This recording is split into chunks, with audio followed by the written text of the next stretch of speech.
Good morning mga boss. Ayan, so welcome back na naman sa backyard ko. Ayan.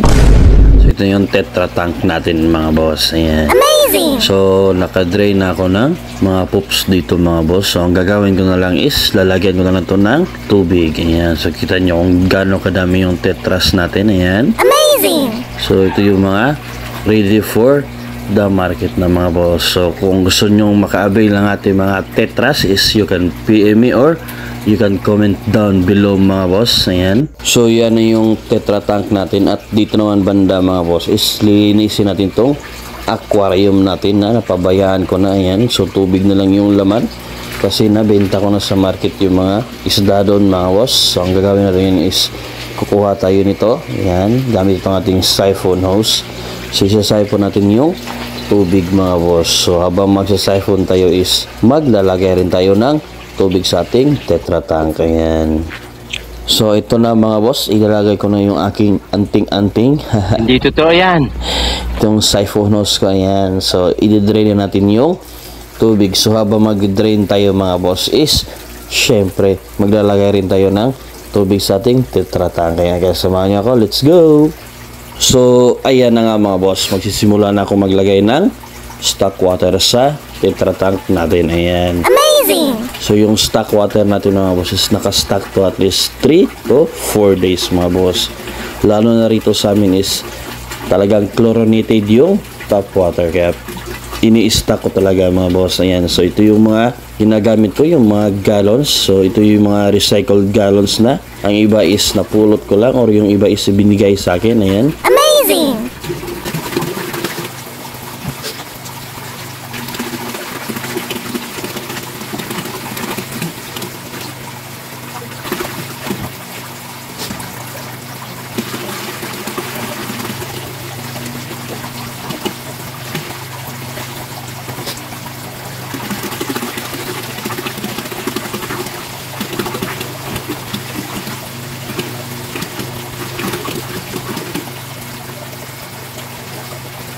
So, we are done mga boss. Ayan. So, na-drain ko na yung tubig dito sa ating tank. So, ang gagawin natin is lilinisin natin yung flooring ng tank natin mga boss. Ayan. So, salamat sa siphon hose. Ayan. So, malaking tulong talaga pag meron kayong siphon hose mga boss. Ayan. So, I recommend na bumili kayo para sa inyo ring mga aquariums mga boss. At syempre, mapapagaan talaga yung workload nyo kapag naglilinis kayo ng mga tanks, lalo na kapag marami kayong aquariums mga boss. So after nito mga boss ay lilinisin natin yan, pero ito na yung status ng tetra tank natin na yan. So nalagyan ko na yan ng tubig mga boss. So hindi pa siya masyadong clear. Ayan.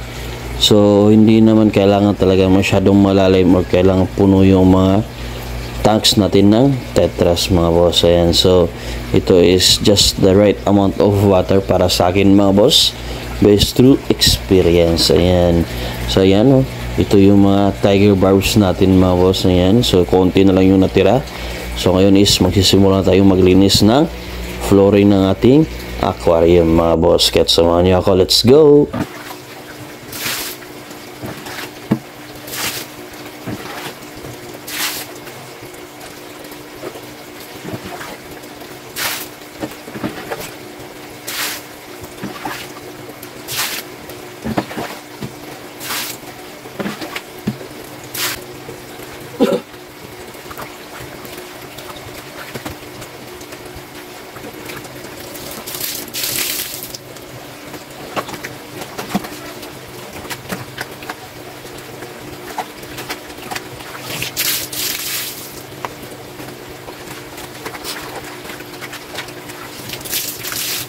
So, ayan na nga mga boss. Kita nyo na yung tank natin. So, medyo malinis na. Ayan. So, yung mga ibang lumot is hindi ko na matanggal mga boss. Ayan. So, ayos lang yan. Tsaka, yung yan naman. So, malinis na kumpara kanina. Ayan. So, marami pa tayong kailangan gawin mga boss. Pero, hindi natin magagawa yon dahil may oras tayong hinahabol. At syempre, kailangan nating umalis. Ayan. So, ito yung mga ibang tanks natin dito. Ayan. So, bukas is try natin na maglinis pa rin dito mga boss. Ayan. So ito yung mga tetras natin. Ayan. So unti-unti na siyang nagiging clear yung water. Ayan, so nagiging mas visible lang siya mga boss. Amazing! So yun na nga kung sinabi ko kanina, kung gusto nyo maka-avail ng ating mga tetras at syempre yung mga angel, so you can comment down below mga boss. Ayan, so try to contact me also sa aking Facebook mga boss. Ayan, so ngayon is nagkukuha na ako ng tubig mga boss para mailagay dun sa ating bagong linis na aquarium. Ayan, Amazing! so ayan, nakapagsimula na akong maglagay ng konti. Ayan, so i-fill up na din to mga boss. So hanggang dito na lang muna yung update sa ating backyard. So see you next time mga boss.